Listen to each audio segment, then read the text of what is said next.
Brigade পরিদর্শনে রাজ্যের বিরোধী দলনেতা শুভেন্দু অধিকারী কিছুক্ষণ আগেই তিনি সেখানে পৌঁছে গিয়েছেন।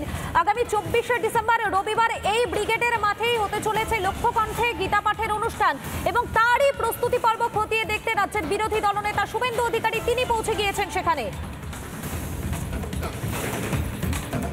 আমাদের সঙ্গে সরাসরি রয়েছেন আমাদের প্রতিনিধি বিট্টু রয়েছেন। বিট্টু, এই মুহূর্তে শুভেন্দু অধিকারী সেখানে রয়েছেন। দেখো, যে ছবিটা ধরা পড়ছে অত্যন্ত গুরুত্বপূর্ণ। আগামী রোববার দিন লক্ষ্যকণ্ঠে গীতা পাঠ এবং সেক্ষেত্রে দাঁড়িয়ে এই মুহূর্তে শুভেন্দু অধিকারী সংশ্লিষ্ট মঞ্চ পরিদর্শন করছেন। কিছুক্ষণ আগে তিনি যারা উদ্যোক্তারা ছিলেন তাদের সঙ্গে একটি বৈঠক করেন এবং কিভাবে গোটা প্রস্তুতি পর্ব চলছে সেই বিষয়টা নিয়ে মূলত আলোচনা হয় এবং এখন মঞ্চে তিনি উঠেছেন। তার পাশাপাশি সামগ্রিকভাবে যে নিরাপত্তা ব্যবস্থা এবং কি ব্যবস্থাপনা রয়েছে সমস্তটাই খতিয়ে দেখছেন, উদ্যোক্তাদের সঙ্গে কথা বলছেন, গুরুত্বপূর্ণ বৈঠক চলছে।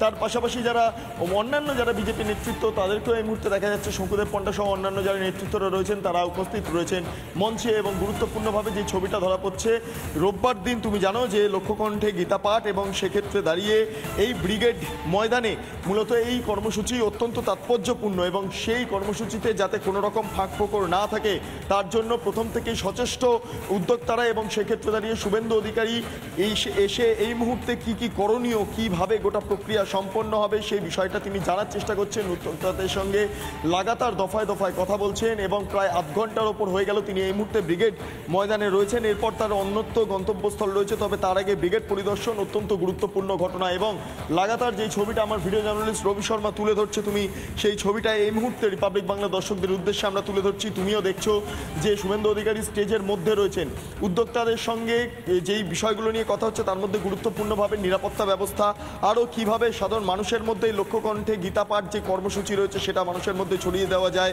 সেই বিষয়টা তিনি সেভাবে নজর রাখছেন এবং তার পাশাপাশি বিভিন্ন ক্ষেত্রে কিভাবে ফ্ল্যাগ অর্থাৎ যেই পতাকা রয়েছে লক্ষ্যকণ্ঠে গীতা পাঠ সংক্রান্ত যে পতাকা, সে পতাকা গোটা উত্তর থেকে দক্ষিণ ছেয়ে ফেলা যায় সেই বিষয়টাও তিনি উত্থাপন করেছেন আজকে বৈঠকের অভ্যন্তরে। এবং এর পাশাপাশি দেখতে পাচ্ছি তমগ্ন ঘোষ তিনি এই মুহূর্তে রয়েছেন এবং তিনি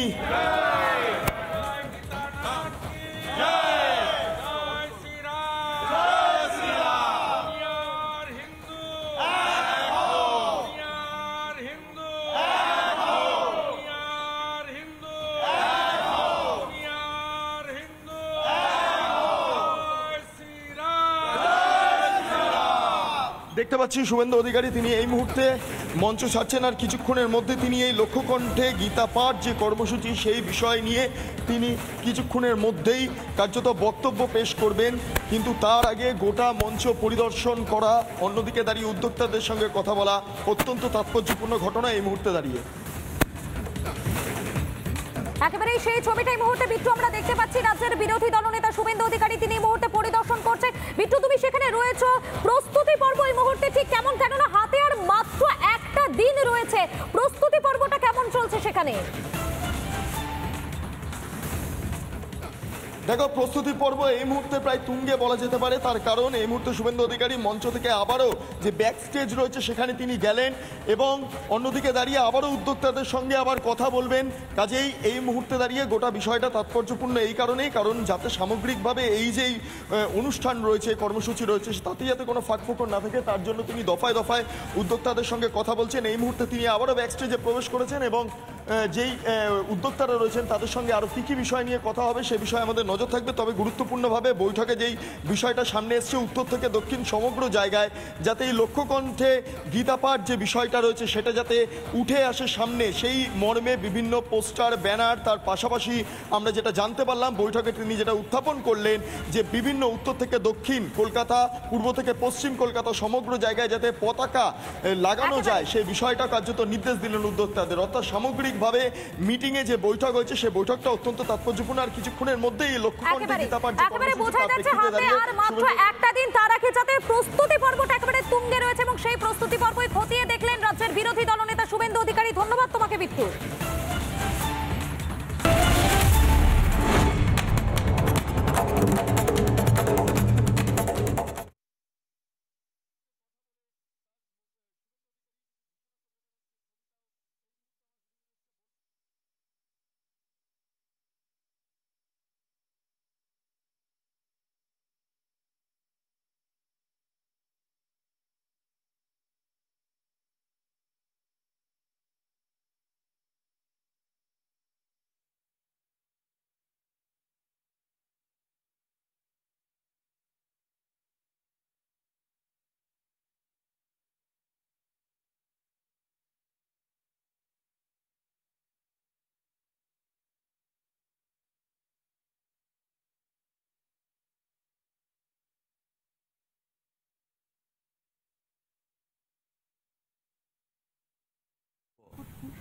এখানে সাধু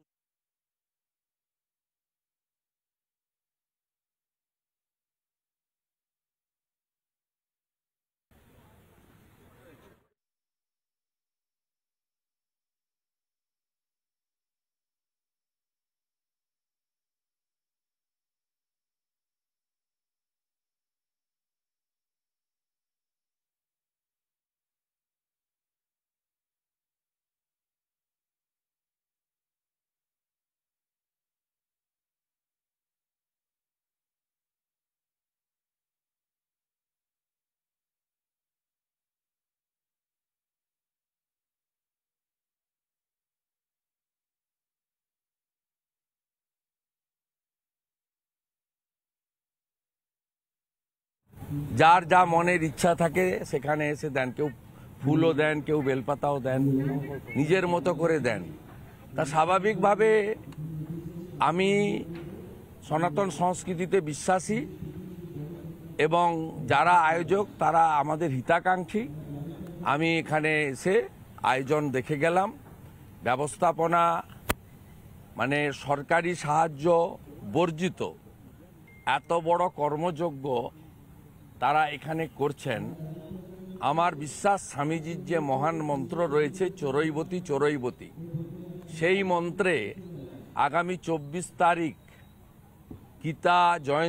গীতা জয়ন্তী যেটা আজকে হচ্ছে উপলক্ষে লক্ষ্যকণ্ঠে গীতা পাঠ এখানে একটা ঐতিহাসিক কর্মসূচিতে পরিণত হবে।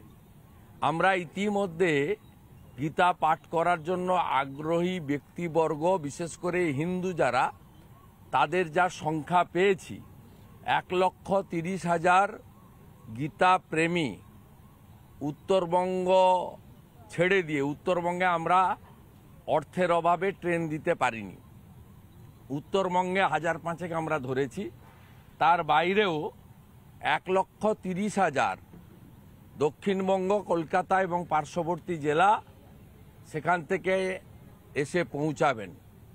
ইতিমধ্যে প্রায় 2-3 হাজার চলে এসেছেন কলকাতা। এই সংখ্যাটা ক্রমে ঘন্টায় ঘন্টায় বাড়বে এবং বহু মানুষ তারা মুখিয়ে আছেন। বাকি মিনিট টু মিনিট প্রোগ্রাম, নির্দিষ্ট প্রোগ্রাম সব আপনারা সময় মতো কমিটির পক্ষ থেকে জানিয়ে দেওয়া হবে। এবং এই সমগ্র কর্মসূচির যিনি প্রধান আকর্ষণ বা পূজ্যপাদ শঙ্করাচার্যজি, তিনি ইতিমধ্যে কলকাতাতে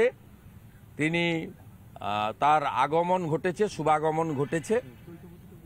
এবং পুরীর দৈতাপতি মহারাজ, আমাদের ভারত সঙ্গের প্রধান মহারাজ দিলীপ মহারাজ সহ বেশ কিছু আমাদের শুভচিন্তক, আশীর্বাদক, সনাতন সংস্কৃতির প্রচারক, মার্গদর্শক, তারা আসার ব্যাপারে আমাদের কনফার্ম করেছেন। শঙ্করাচার্যজির শুভাগমন ইতিমধ্যে ঘটেছে। আমরা এই বেসরকারি উদ্যোগে আয়োজিত সনাতনীদের প্রোগ্রামে আমরা জানি সরকারের পক্ষ থেকে 1 লিটার জলও পাবো না।